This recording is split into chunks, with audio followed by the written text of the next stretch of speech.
the Man Pan Saute Pan. This saute pan is built just right.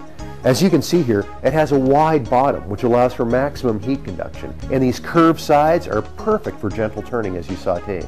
This pan is deep, it's able to hold a good amount of food. In this pan you can sear meats, make sauces, which we're going to do both, or even stir-fry vegetables.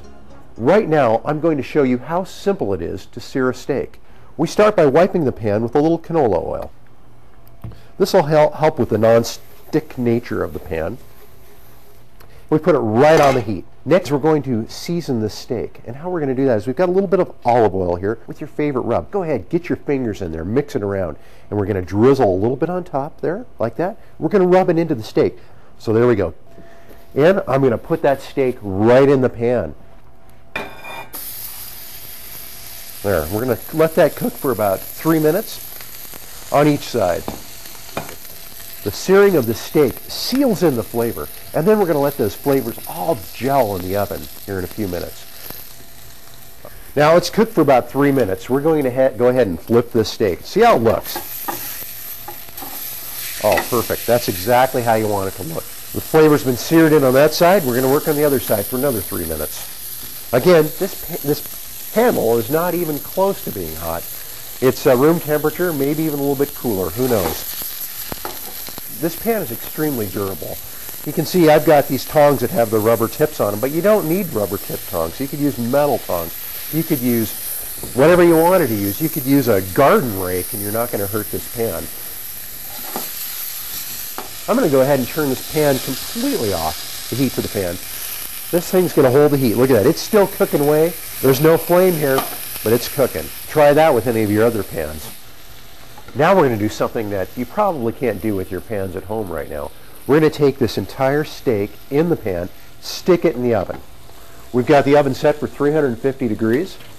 We're going to put this in here for 10 minutes and let it cook. Now this is cooked for about 10 minutes. This is going to be about the only time you're ever going to need to use an oven mitt with your Man Pan. The handle has gotten hot because it's been in the oven, but it's going to cool down extremely rapidly. So we'll take this steak out of the oven, and there it is. It looks beautiful. We're going to put this on the plate, and there's no worry about this steak cooling down when we do our next part of this because it's still actually cooking inside on the plate as it sits here as well. And you can see all the great juices that are in there. Delicious. We're going to take use of those juices, putting it on the stove again with the temperature turned down. It doesn't have to be hot at all. And you notice, hey, look at that. I've touched this. It's already cooled down. That's how fast this handle is going to cook down. We don't need that oven mitt anymore. Just a squirt of canola oil again. And then we're going to use some of our ingredients that I'm quite sure you're familiar with. Shallots.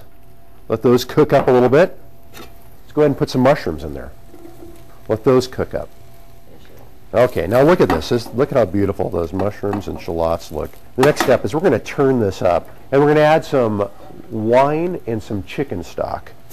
And this is going to be the basis of our reduction. Now look at that. I mean, that didn't take long to sizzle. We're going to try to get to about 1/2 to 1/3 its volume. Now we're going to turn this heat down just a little bit, actually quite a bit, because this pan's going to hold a lot of heat like I talked about before. Next we've got a little balsamic vinegar and some mustard. We're going to stick that right in there and turn that down even further. I mean, there's no sense in keeping it up that high. In fact, it's off. This pan's retaining the heat.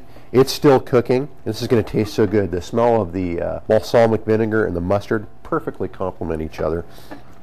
So next we're going to put in some thyme, a little bit of butter, and this thing's just about done. It's everything's all the flavors are mingling in here really well, and now we're going to add it to the steak. Make sure we get some of these mushrooms in there, and look at that. Does that look good or what?